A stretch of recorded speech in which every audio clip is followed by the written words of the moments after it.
बहुत बड़ी घटना है सर, और ऐसी घटना कुछ दिन पहले भी यहीं कानपुर में देखने को मिली थी 17 तारीख को।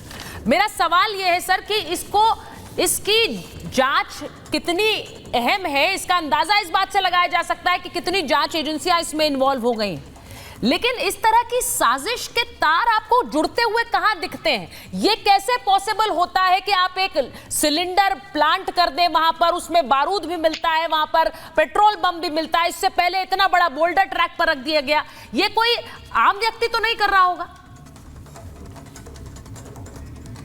सुचरिता जी, इसके पीछे बहुत सोची समझी एक साजिश है।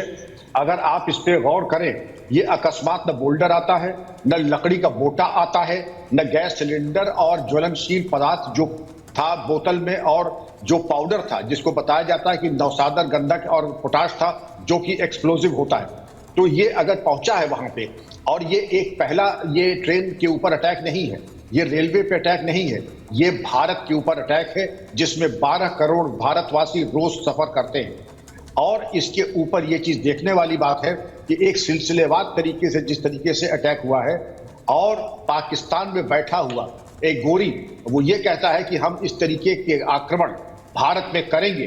तो अगर इस तरीके के तार आप जोड़ते चले और उसके इन टोटलिटी पूरी पिक्चर को अगर आप गौर करें, तो पहली चीज है, आप जब एयरपोर्ट जाती हैं तो सुचरिता जी आपको वहां कोई फालतू की चीजें नहीं मिलती हैं, न वहां मठिया, न मंदिर, न मजार। लेकिन स्टेशन पे आप चली जाए, ऐसा स्टेशन भारत ढूंढना मुश्किल है जहां छोटे मोटे मठ, मंदिर या मजार न, उनको सबको हटाने का समय आ गया है।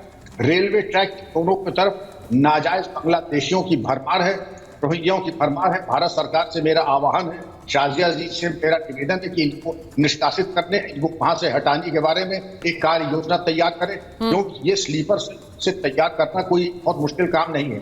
इसके पहले भी बांग्लादेशियों के माध्यम से स्लीपर सेल तैयार किए गए थे, और स्लीपर सेल को ये पेट्रोल, आप देखिए जो फुटप्रिंट देखिए कि ग्रोसर के यहाँ से मिलने वाले सामान से आप विस्फोटक तैयार करें। कोई ऐसा विस्फोटक इसमें नहीं है कि ऑर्डिनेंस फैक्ट्री से आए। ये तमाम चीजें जो बरामद हुई हैं, ये पेट्रोल पंप से और ये पंसारी के हाथ से हो सकती हैं। ये पूरा फुटप्रिंट वही है जो ISI ने पहले ट्रेन किया था इंडियन मुजाहिद। तो सुचरिता जी, 5 एजेंसीज आ गई हैं, ये संतोष का विषय है, और हम सभी राजनीतिक मित्रों से कहेंगे कि ये भारत के ऊपर आक्रमण है, मात्र रेलवे के ऊपर आक्रमण नहीं है। मैं शाजिया जी आपके पास आ रही हूँ। आपने सुना कि किस तरह से DGP सर बता रहे हैं, वो फरतुल्ला गोरी का भी नाम ले रहे हैं, कह रहे हैं कि पाकिस्तान से भी एक साजिश के तार जुड़ते हैं क्योंकि वो लगातार वहां से बैठकर धमकी दे रहा है। लेकिन आपके जो नेता हैं मंत्री गिरिराज सिंह, वो कह रहे हैं कि कांग्रेस पार्टी ने टूल किट बनाया है और गोधरा एक और हो जाता। इसको कहने के पीछे मंशा क्या है? देखिए, सबसे पहले तो मैं कहूँगी जो फॉर्मर DGP साहब कह रहे हैं वो बिल्कुल सही कह रहे हैं, क्योंकि जाहिर सी बात है किसी ना किसी तरह से भारत में एनार्की हो और एक हंगामा हो, अस्थिरता हो, उस माहौल को बनाने के लिए अलग अलग चीज़ों का इस्तेमाल किया जा रहा है, और इस तरह के जो हादसे क्रिएट किए जा रहे हैं, साफ तौर से जाहिर है कि ये एक साजिश है, और एक बहुत ही गंभीर साजिश है देश के खिलाफ, देशवासियों के खिलाफ। इससे किसको फ़ायदा होगा ये भी साफ जाहिर है, और इसलिए पाकिस्तान का एक बहुत बड़ा एक और उनका नापाक मंसूबा ज़रूर है, और पूरी तरह से यकीन किया जा सकता है कि ये होगा। लेकिन ये बिल्कुल भी संभव नहीं है और मुमकिन नहीं है कि इसको शय कहीं हमारे देश के अंदर से दी जा रही है। जाहिर सी बात है, हमारे देश में हैं कुछ ऐसी ताकतें, कुछ ऐसे फोर्सेस, कुछ ऐसे तत्व जो चाहते हैं कि किसी तरह से भारत का और भारतवासियों का नुकसान हो, और वो अलग अलग तरीके से, और ये बिल्कुल अगर आप स्टडी करेंगे अलग अलग देशों में किस तरह से काम होता है हंगामा क्रिएट करने का और एक तरह से हिंसा का माहौल क्रिएट करने का, तो यह तरीका यही है, इसी तरह से किया जाता है। अलग अलग जगह में अज्ञान लोग किस तरह से कहीं बम फोड़ते हैं, कहीं जो यूटिलिटीज़ हैं उनको बर्बाद करते हैं, चाहे वो कम्युनिकेशंस के रास्ते हों या फिर रेलवेज़ के रास्ते हों।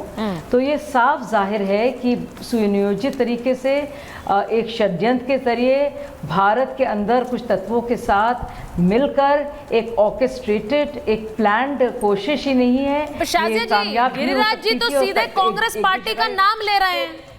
वो कह रहे हैं कि कांग्रेस की जुबान इस पर बंद है। वो कह रहे हैं कि कांग्रेस पार्टी ने एक टूल किट बनाया है।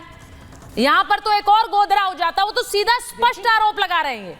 अब मैं ये स्पष्ट आरोप है उनका कि एक और गोदरा हो जाता और कांग्रेस का वो नाम ले रहे हैं, इसीलिए मैं जरा इस पर जरा बात करना चाहती हूँ। बोलती नहीं है पार्टियां। पार्टी ने, पर आप खुद भी सोचिए सुचरिता जी, सुचरिता जी, आप खुद भी सोचिए, कांग्रेस पार्टी ने इस पर कुछ क्यों नहीं बोला?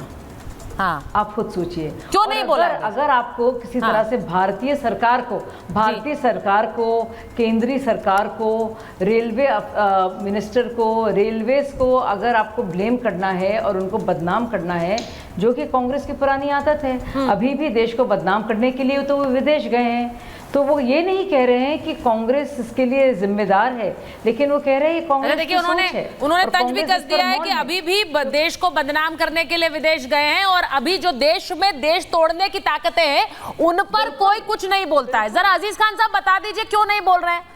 आपके नेता भी नहीं बोले हैं। कोई इतनी बड़ी घटना हो गई उसमें कांग्रेस पार्टी नहीं बोलती है। ये कौन लोग हैं जो इस तरह की साजिश को अंजाम दे रहे हैं?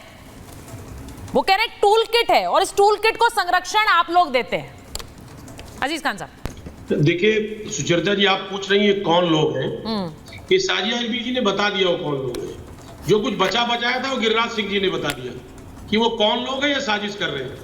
अरे भाई, आप तो कह रहे थे उत्तर प्रदेश में कानून व्यवस्था बिल्कुल चरम पे है, कुछ है ही नहीं। मुझे लग रहा उत्तर प्रदेश से बेहतर कानून व्यवस्था पूरे देश में नहीं है। तो ये अलग अलग टूल किट कहां से नजर आ रहा है?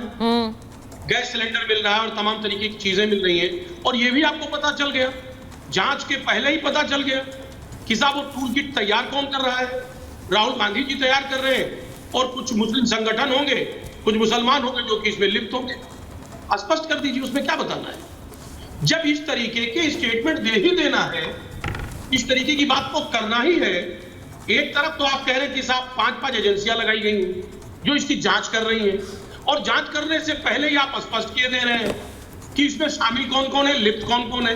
एक बात आप समझिए, एक बात बताएं, ट्रेन हादसा ये बहुत ही सेंसिटिव इशू है। एग्जैक्टली, क्योंकि बहुत सारे ट्रेन हादसे हुए हैं, जाने गई हैं, लापरवाही हुई है, आपको बताऊं, और उस लापरवाही को इग्नोर नहीं किया जा सकता। एक लंबी लिस्ट है, फेरिस्त है।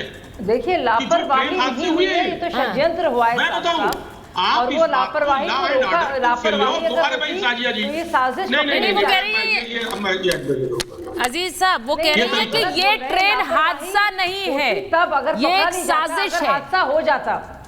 ये एक्सीडेंट नहीं है, ये प्लॉटिंग थी, ये प्लानिंग थी, और उस पर आप सवाल उठाइए। बिल्कुल, बहुत कोशिश की गई कि हादसा बने। नहीं, आप बोलिए। और आप लोग सरकार को ब्लेम करें, मगर ये हो ना सका। साजिया जी नहीं, मगर ये लगातार नहीं बोलेंगी आप, नहीं, प्लीज बोलिए। सुचेता जी आपको रोकिए, आप ऐसे। हाँ, आप बोलिए लगातार। देखिए एक बात जानिए, हमने कब कहा हादसा हो गया? हमने कहा साजिश की बात कर रही, तो साजिश की पता कैसे चल गया? हाँ, बगैर जांच के सारे साजिश का पता चल गया और टीवी चैनल पर चलने लगा।